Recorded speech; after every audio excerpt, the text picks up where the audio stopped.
Today we are starting with Unit 2.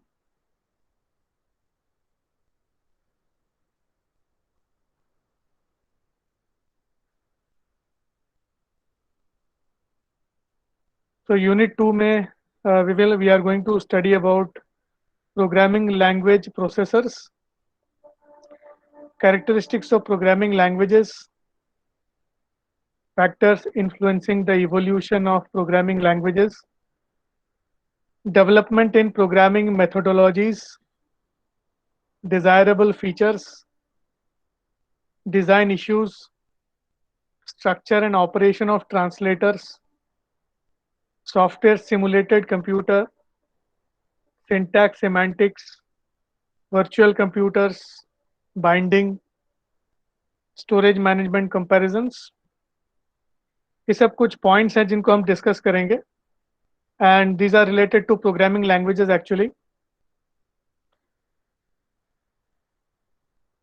So I will suggest that please keep your notes copy with you. और आज का date उसमें लिखे हैं, हर page के ऊपर डेट लिखना है, सब्जेक्ट लिखना है, नेम लिखना है, रोल नंबर लिखना है, सेक्शन लिखना है. So get your notes copy ready.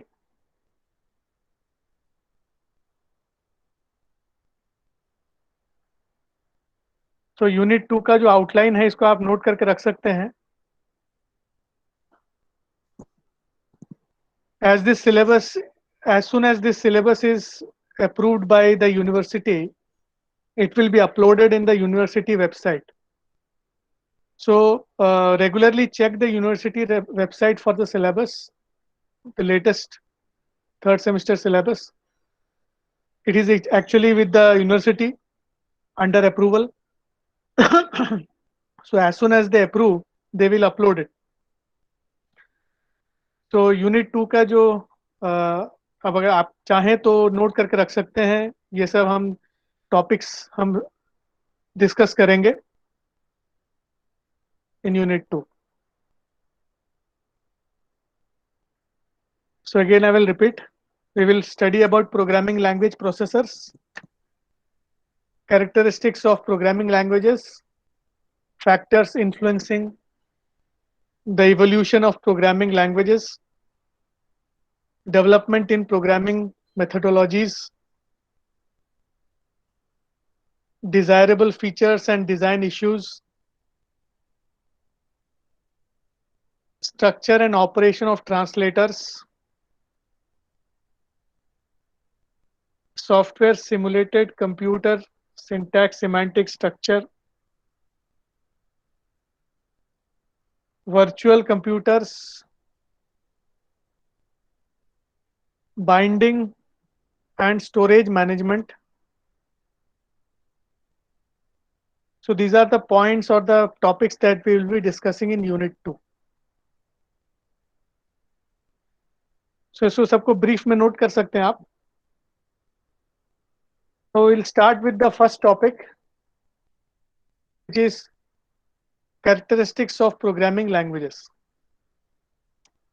So we have 8 main characteristics of any good programming language. So in points को आप note करते जाएं.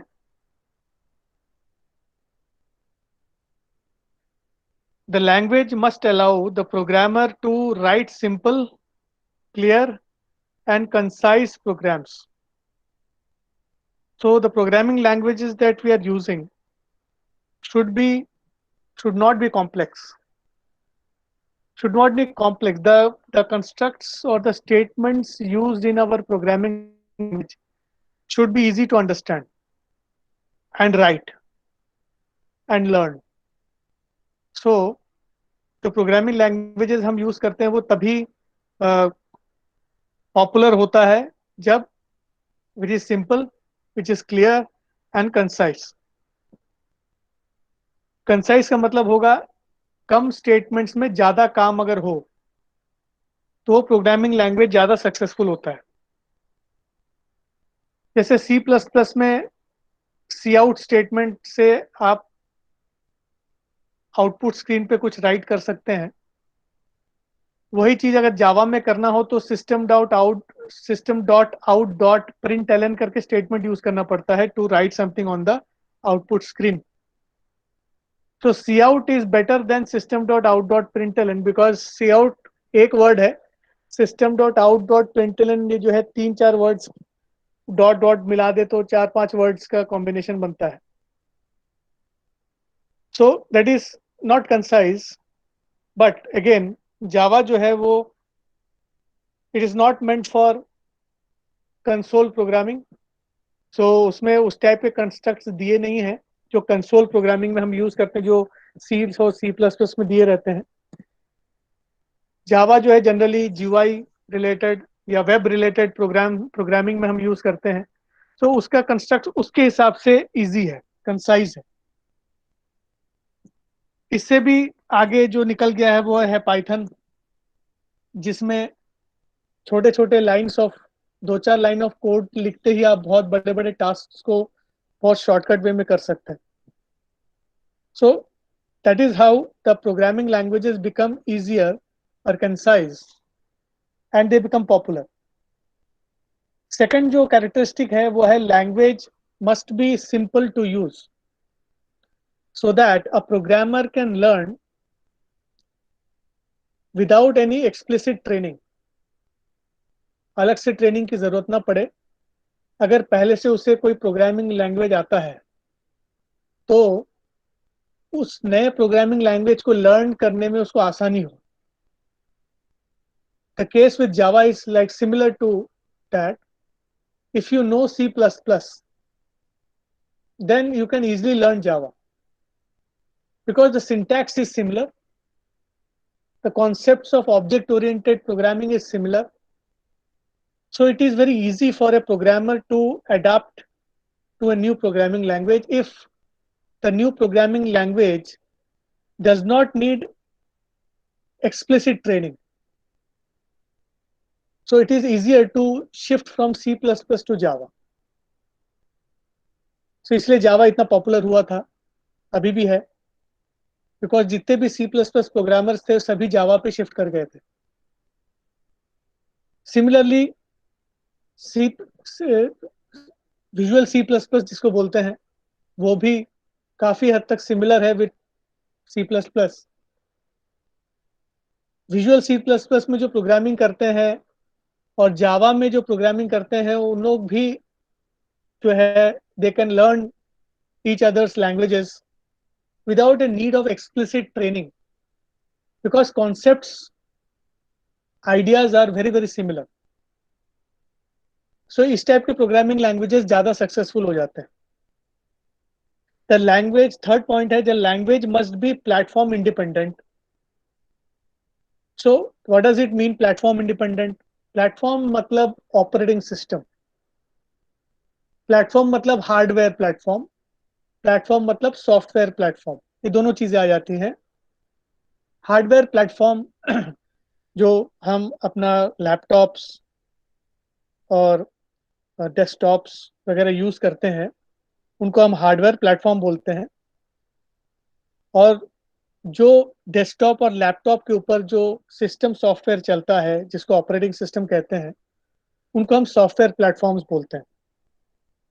सो जो प्रोग्रामिंग लैंग्वेज इन सभी प्लेटफॉर्म्स पे आसानी से रन हो जाए, that particular programming language becomes more popular and it is adaptable by all category of programmers. So Java का एक एग्जाम्पल जैसे हम कह सकते हैं, it's a very good example. Java is more popular than C++ और visual C++ because Java can run on any platform. Java का code आप यूनिक्स में लिखिए, उसको आप विंडोज में रन कर सकते हैं विदाउट द नीड ऑफ री राइटिंग द जावा प्रोग्राम. लेकिन अगर आपने टर्बो C++ में अगर कोई प्रोग्राम लिखा है या लिनक्स में जो C++ हम GCC यूज करते हैं उसमें अगर आपने C++ का कोई प्रोग्राम लिखा है उसको आप अगर विंडोज में रन करने का कोशिश करें वो तो रन नहीं होगा. उसको आपको change, the program has to be changed. Some include statements need to be changed. The construct of the program need to be changed. Similarly, if you are writing a program in Turbo C++ in Windows and you are trying to use the same program as it is in Linux, it won't run. We have to change the construct, we have to change the statements. So that is not platform independence. The platform independence means that once you have written the code in one operating system, it can be run on any operating system without the need to change even a single line of code, even a single comma in the code. So that is known as platform independence. So Microsoft वाले जितने भी products हैं वो Microsoft के platform पे ही run होते हैं, लेकिन वो लिनक्स में रन नहीं होंगे, मैक ओएस में रन नहीं होंगे. So they are not platform independent. So उनकी पॉपुलैरिटी कम हो जाती है. फोर्थ पॉइंट है graphical user interface. So graphical user interface एक बहुत बड़ा फंक्शनैलिटी है जो किसी प्रोग्रामिंग लैंग्वेज में अगर रहता है तो वो यूजर फ्रेंडली हो जाता है और सेल्फ एक्सप्लेनेटरी बन जाता है. So what do we mean by user friendly and self explanatory is nothing but the ease of use by the user. The customer who is using the product can easily understand what he has to do in order to run the product. So you might have experienced that any gaming software or any software that you have used in your life, if it has an easy user interface, then it is very easily adaptable and you use that particular software for a long time and you easily adapt to the software. But if the user interface is difficult to understand and work, then you must have stopped using that particular software, because उसी type का similar अगर easy interface वाला आपको मिल जाए तो आप complex interface वाले software को यूज करना बंद कर देंगे. सो GUI is a very important factor in any programming language, which makes it more popular within the programming community as well as the customers who are using the product. So that is the case with the .NET, the Microsoft-based .NET programs, where the user interface is very easy to create, and the facilities related to user interface is very easy. Nowadays, Java also is user interface friendly because we have NetBeans IDE, we have Eclipse IDE, integrated development environment बोलते हैं. So using those, we can easily create easy GUIs and flexible GUIs. So again, that contributes to the popularity of the programming language. Next जो है fifth point है, the function library used in the language should be well documented. So what do we mean by function library? Function library is the set of functions or set of subroutines which are available, which can do a particular set of jobs, and which are available with the programming language. We don't need to create them. So there should be a rich set of function library, functions in the function library. Rich set क्यों बोल रहे हैं? Rich set इसलिए बोलते हैं कि जितने भी कॉमन फंक्शनैलिटीज हैं intuitively they should be present. जैसे फॉर एग्जांपल पाइथन का एग्जांपल अगर लिया जाए, पाइथन में एक पैकेज है साइकिट लर्न करके. That package is used for machine learning programming. Machine learning related algorithms उसमें दिए हुए हैं और इतना इजी है उसको यूज करना कि आप सिर्फ अगर एक न्यूरल नेटवर्क आपको बनाना है तो आप सिर्फ एक फंक्शन कॉल कर दीजिए, आपका एक बेसिक न्यूरल नेटवर्क बन जाएगा. मतलब एक सिंगल लाइन ऑफ कोड में आपका एक बेसिक न्यूरल नेटवर्क तैयार हो जाता है. अगर आप प्रोग्रामिंग करने बैठे तो न्यूरल नेटवर्क का प्रोग्रामिंग करने के लिए you will at least need 1 week और 1 मंथ ऑफ प्रोग्रामिंग. अगर वो कॉम्प्लेक्स है तो 1 महीना लग जाता है. अगर लेस कॉम्प्लेक्स है तो आपको कम से कम 1 हफ्ता लगेगा of a regress programming. And that too जो आप बनाएंगे हो सकता है वो इतना कॉम्प्लेक्स बन जाए कि उसको यूज करना डिफिकल्ट हो या सिर्फ आप ही यूज कर पाए, जनरल पर्पस यूसेज के लिए उसको अवेलेबल नहीं करवा सकते. लेकिन पाइथन में इसको इतना आसान कर दिया है, एब्स्ट्रैक्शन इतना बढ़िया दिया है कि आप सिर्फ एक फंक्शन कॉल करिए, आपका न्यूरल नेटवर्क बन जाएगा। So this is the function library available. तो rich set of function library होना चाहिए जिसको जो है यूजर्स यूज करें और उनको बहुत सारे फंक्शंस मिल जाएं और उनका मेहनत बच जाए। एक्चुअली करते क्या है, इसमें मेहनत बचाते हैं। So it should take very less amount of time to create very complex systems.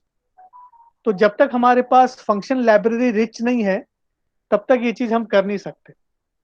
Plus एक और चीज है, उसमें डॉक्यूमेंटेशन सही होना चाहिए। How to use the library, how to use the functions present in the library. अगर यूसेज अगर कॉम्प्लेक्स है तो कोई यूज नहीं कर पाएगा उसको।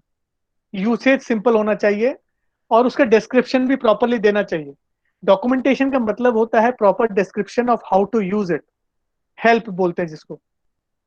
तो हेल्प डॉक्यूमेंटेशन जो है वो बहुत सिंपल होना चाहिए। जैसे पाइथन में आप कोई भी फंक्शन लिखिए, आपको अगर फंक्शन का नाम याद है तो उस फंक्शन का नाम आप लिखें और हेल्प लिख के क्वेश्चन मार्क लगा दें तो you will get the help related to that particular function. तो ऐसा फैसिलिटी होना चाहिए।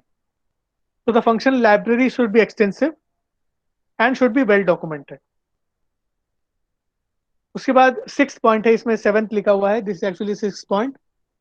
सिक्स पॉइंट है, programs developed in the language must make efficient use of memory as well as other computer resources। Memory को utilisation बहुत efficient होना चाहिए।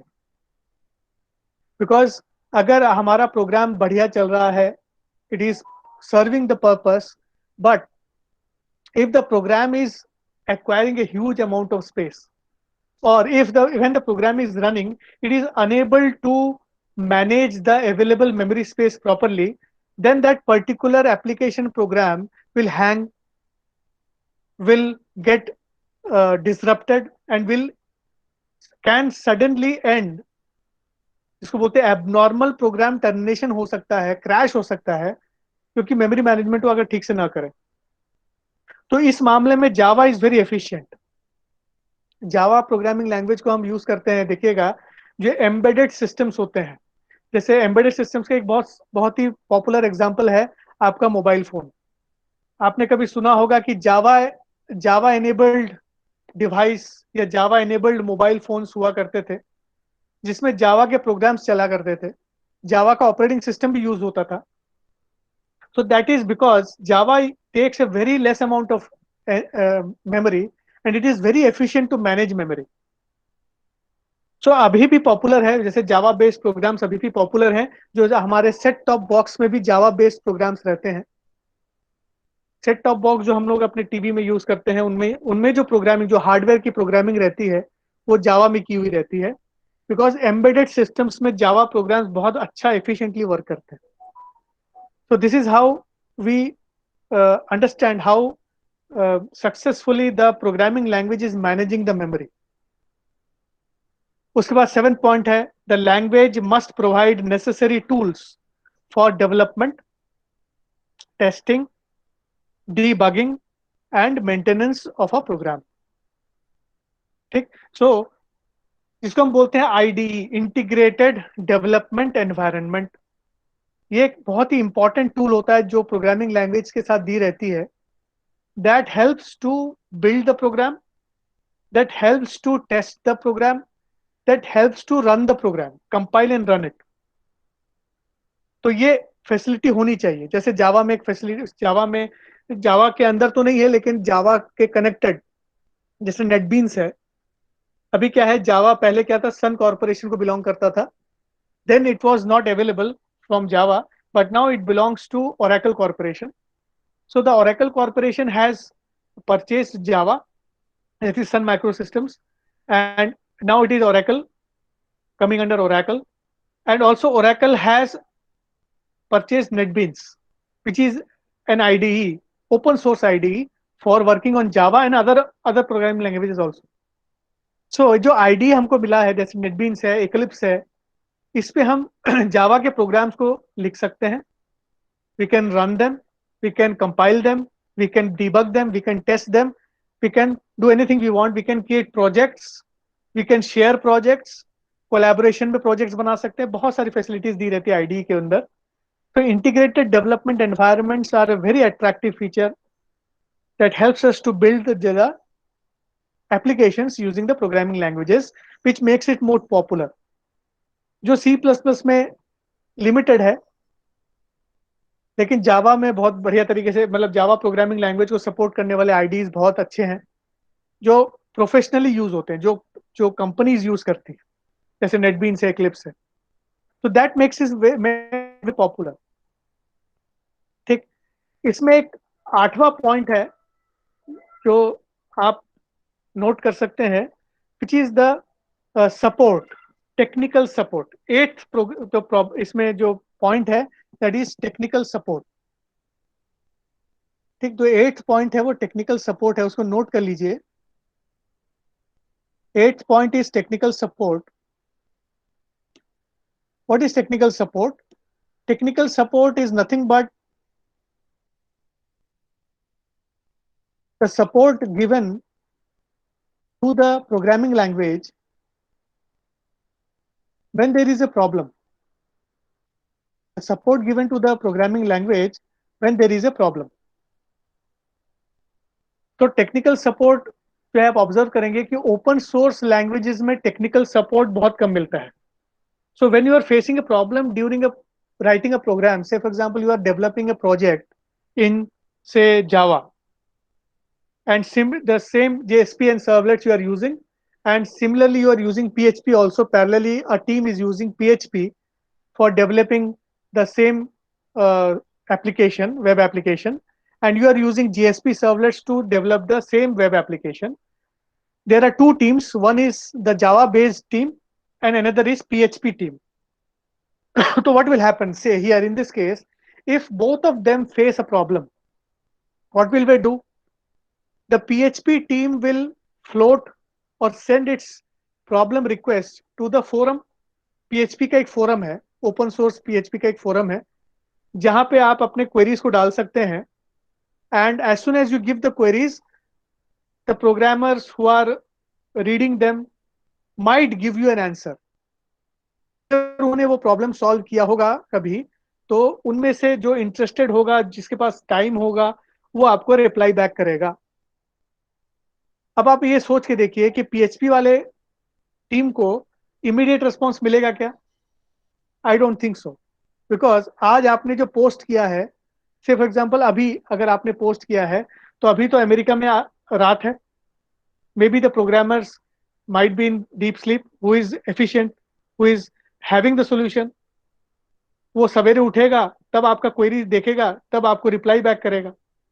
लेकिन अभी आपको क्वेरी का रिप्लाई अभी चाहिए, क्योंकि the software development is going on now, India में चल रहा है. तो अगर आपने अभी क्वेरी दिया है पीएचपी वाले ओपन सोर्स वाले फोरम में, तो उसका रिप्लाई आना, अभी आना, क्या उसका रिप्लाई एकदम रिलायबल और करेक्ट आना, अभी आना, इमिडिएटली आना, ये जरूरी नहीं है. लेकिन अब जब आप जावा में काम कर रहे हैं, because it is owned by Oracle corporation, आपने ओरेकल कॉर्पोरेशन से अगर उस लाइसेंस को खरीदा है, जिस लाइसेंस को आप यूज कर रहे हैं जावा का, आपको लाइसेंस खरीदना पड़ेगा, रजिस्टर करना पड़ेगा. You have to pay some money for the licensing. तो क्या होता है, देखिए बहुत सिंपल सी बात है इसमें. अगर आप जावा यूज कर रहे हैं for creating a product that you will sell, उसको कमर्शियल यूज के लिए अगर यूज कर रहे हैं, तो आप ऐसा नहीं कर सकते जब तक आपको ओरेकल कॉर्पोरेशन से रिटर्न सर्टिफिकेट नहीं मिला हो. उसकी वैलिडिटी भी होती है कि इतने इतने से इतने समय तक आपने जो है उनका रॉयल्टी पे किया है, लाइसेंस पे किया है, तो ही आप उस पर्टिकुलर जावा कोड को एज ए कमर्शियल प्रोडक्ट बना के यूज कर सकते हैं. अगर आप एजुकेशनल पर्पस के लिए यूज कर रहे हैं, नॉन कमर्शियल के लिए, उसके लिए लाइसेंस की जरूरत नहीं पड़ती. तो बड़े बड़े कॉर्पोरेशन में क्या होता है, जो लोग कमर्शियली यूज करते हैं, प्रोडक्ट बनाते हैं जावा जैसे मैं कह रहा हूँ, तो उसको उनको ओरेकल कॉर्पोरेशन से पैसे खर्च करके लाइसेंस लेना पड़ता है, तभी वो सॉफ्टवेयर प्रोडक्ट को बेच सकते हैं मार्केट में जो जावा बेस्ड है. नहीं तो फिर उनके पास केस हो जाएगा. So as soon as you have paid for the licence, is an obligation from Oracle Corporation that they will support you whenever you need. सो जैसे ही आपका जैसे टेक्निकल टीम जो है जावा का, उसको वो सेम प्रॉब्लम आया है जो पीएचपी टीम को आया था, उसने तुरंत ओरेकल कॉर्पोरेशन को कांटेक्ट किया, उनके ऑफिशियल से तुरंत फोन पे बात किया, तो उसने बताया समझाया कि ये प्रॉब्लम मुझे आ रहा है, प्लीज इसे सोल्यूशन बताइए, या मुझे एक पैच दे दीजिए जिसके कारण ये जो है मेरा सोल्यूशन सॉल्व हो जाए।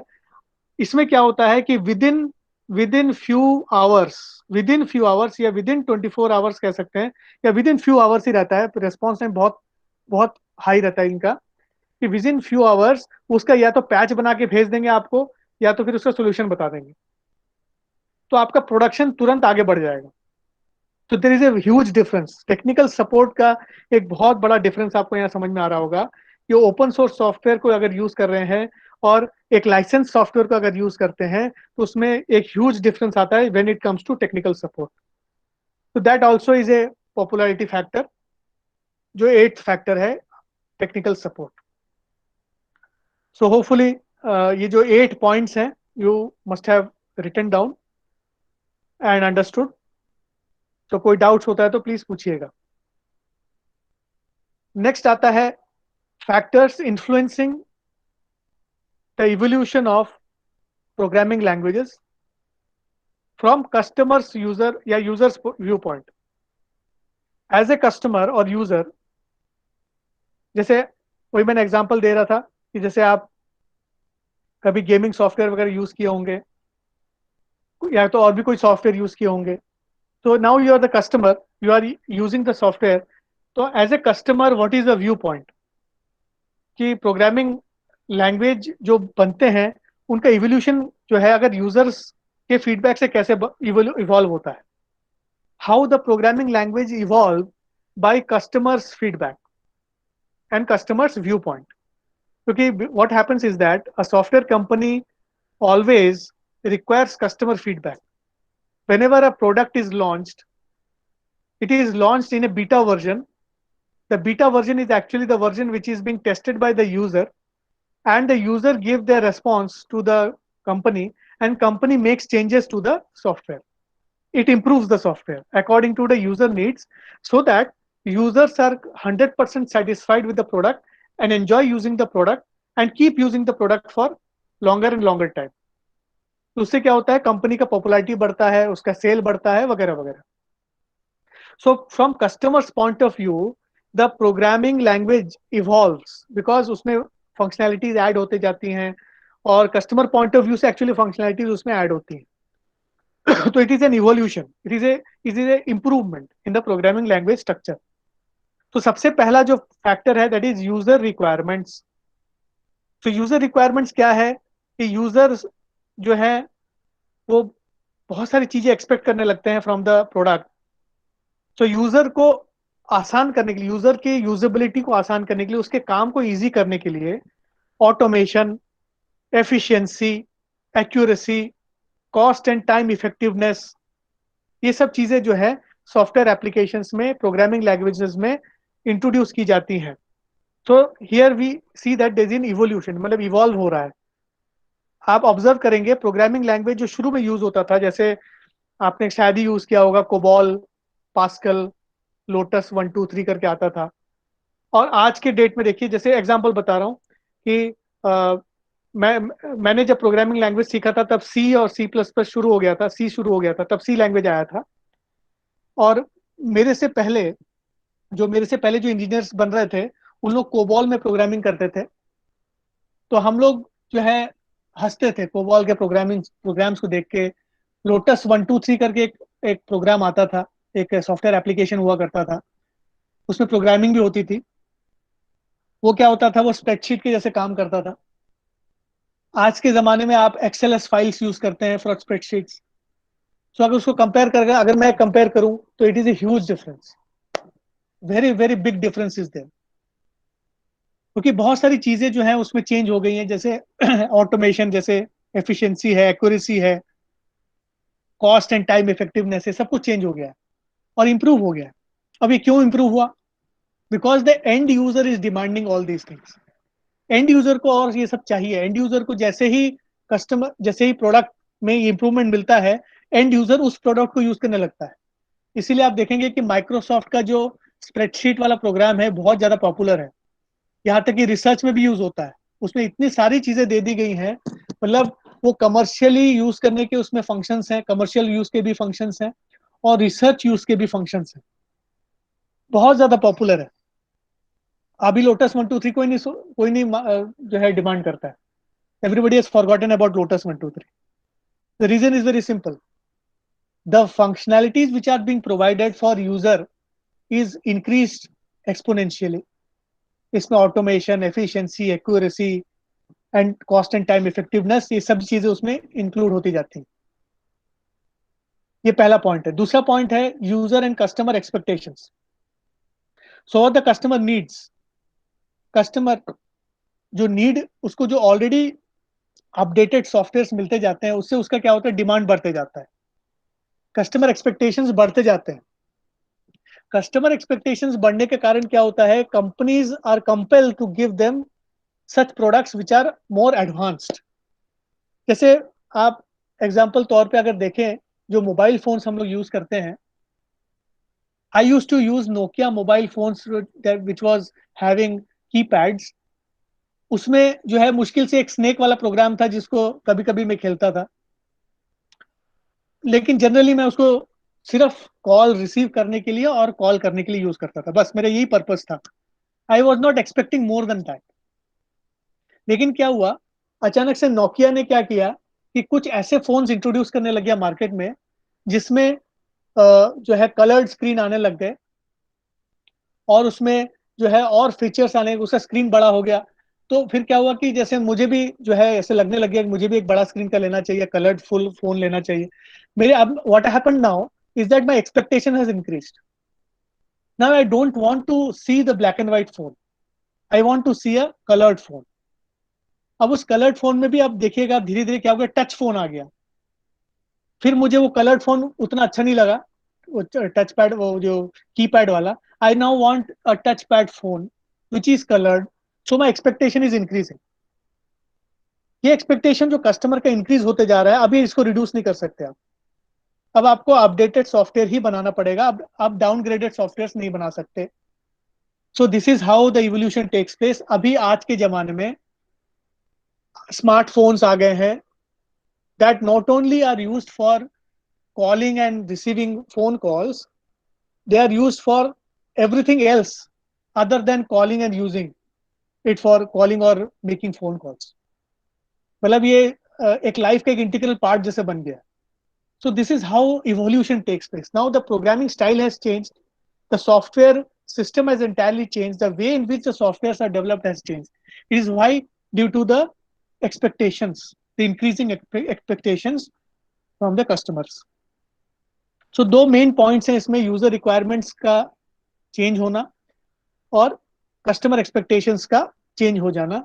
It is the influencing factor for the evolution of the programming language. Evolve हो रहा है प्रोग्रामिंग लैंग्वेज। अब evolution of the programming language को अगर डेवलपर पॉइंट ऑफ व्यू से देखा जाए, developers point of view, developers means programmers point of view, those who are building the software. अभी अपन ने जो देखा, those who are using the software, already built software को जो यूज कर रहे हैं, उनके पॉइंट ऑफ व्यू से देखा गया। अभी हम क्या देख रहे हैं, डेवलपर्स पॉइंट ऑफ व्यू से देख रहे हैं। डेवलपर पॉइंट ऑफ व्यू से देर आर सम फैक्टर्स। सबसे पहला फैक्टर है support and configuration. Support and configuration, जैसे अभी हम डिस्कस कर रहे थे ना कि ओपन सोर्स सॉफ्टवेयर यूज करना है कि लाइसेंस सॉफ्टवेयर यूज करना है। ओपन सोर्स सॉफ्टवेयर में सपोर्ट नहीं मिलता है, सपोर्ट बहुत मिनिमम रहता है, मतलब मिलता है ऐसा नहीं, नहीं मिलता। ओपन सोर्स फोरम में जाइए, वहां पे पोस्ट करिए अपना क्वेरी, वहां पे अगर किसी ने देखा तो रिप्लाई बैक करेंगे, किसी ने अगर नहीं देखा तो उसका रिप्लाई आपको कभी भी नहीं मिलेगा। लेकिन जैसे ही आपने लाइसेंस सॉफ्टवेयर यूज किया, जैसे माइक्रोसॉफ्ट से लाइसेंस लिया है या गूगल से लाइसेंस लिया है या ओरेकल से लाइसेंस लिया है, तो आपको इमीडिएट इमीडिएट रिस्पॉन्स मिलता है। सो सपोर्ट एंड कॉन्फ़िगरेशन ऑफ दो सॉफ्टवेयर के कारण द द यूज ऑफ दो software is more prominent. So developers will prefer using those software whose support and configuration is better। Second है डेवलपमेंट टाइम। डेवलपमेंट टाइम जो है ऐसा है कि the programmers should be able to develop the products in a very fast manner. अब products जो बन रहे हैं वो कॉम्प्लेक्स हो सकते हैं, तो कॉम्प्लेक्स सॉफ्टवेयर्स को बनाने के लिए कम से कम टाइम लगे, ऐसा अगर हमारे पास फैसिलिटी है, तो ही प्रोग्रामर जो हैं उसको प्रेफ़र करेंगे, नहीं तो प्रोग्रामर्स प्रेफ़र नहीं करेंगे। तो प्रोग्रामर्स तभी प्रेफ़र करेंगे जब हमको फ़ास्ट डेवलपमेंट मिले। जैसे मैंने अभी एक एग्ज़ाम्पल दिया था कि पाइथन में हमारे पास एक scikit-learn करके एक पैकेज है, उसको अगर आप यूज़ करें, एक single line of code use करके आप एक डिसीजन ट्री बना सकते हैं। एक single line of code use करके आप रिग्रेशन प्रॉब्लम्स को सॉल्व कर सकते हैं। 2-4 लाइन ऑफ कोड लिखिए, आपका रिग्रेशन प्रॉब्लम सॉल्व हो जाएगा। आप फोरकास्टिंग कर सकते हैं। तो ये बहुत बड़ा चीज़ होता है। So that reduces the development time, and that is why programming languages are evolving in such a way that you should need less time to build complex products. उसके बाद थर्ड जो मेजर फैक्टर है that is development cost. Naturally देखिए, अगर development time कम लग रहा है तो नेचुरली उसका कॉस्ट कम हो जाएगा। Why? Time is money. Time is money. If you are taking say 7 days of time to build a particular module, तो 7 days में, जैसे हम लोग ने लास्ट लेक्चर में अपने देखा होगा कि मैन आवर्स करके एक कैलकुलेशन होता है। मैन आवर्स, मैन आवर्स जो है it is an effort calculation. वो एफर्ट कैलकुलेशन मतलब 1 घंटे में एक पर्सन कितना कोड जनरेट कर सकता है, that is effective lines of code. Effective मतलब कचरा लाइन नहीं, effective lines. Effective lines of code generate कर सकता है जिससे कि प्रोडक्ट बनने में मदद मिले, that is known as effort. उसको हम लोग बोलते हैं मैन आवर्स। तो जितना ज्यादा अब क्या होता है इसका, it is directly related to money. से $1 पर मैन आवर अगर है, तो अगर 100 मैन आवर्स आपको लगे मतलब $100 खर्चा हो गया आपका। तो अगर डेवलपमेंट टाइम अगर ज्यादा लगेगा तो आपका डेवलपमेंट कॉस्ट भी बहुत ज्यादा लगने वाला है। So if the development time is reduced तो नेचुरली डेवलपमेंट कॉस्ट भी रिड्यूस हो जाएगा। तो डेवलपमेंट कॉस्ट रिड्यूस हो रहा है मतलब the productivity is improving, the profitability is improving. So those programming languages which have less development costs are preferred for programming because naturally वो आपका खर्चा बचा रहा है, it is saving your money, so it will be giving more profits. If you develop programs using those programming languages, it will be more profit giving. Also licensing costs भी जो है इसमें include होती हैं। So हम इन points के बारे में डिटेल में I will discuss them in later on. अभी मैं सिर्फ आपको सिर्फ बता दे रहा हूँ ये पॉइंट्स, इनको प्लीज आप नोट करते जाएं। So support and configuration, development time, development cost. ठीक। फोर्थ है reliability and writeability. Reliability and writeability. ठीक, इन पॉइंट्स को नोट कर लीजिए। रिलायबिलिटी और राइटेबिलिटी का क्या मतलब है?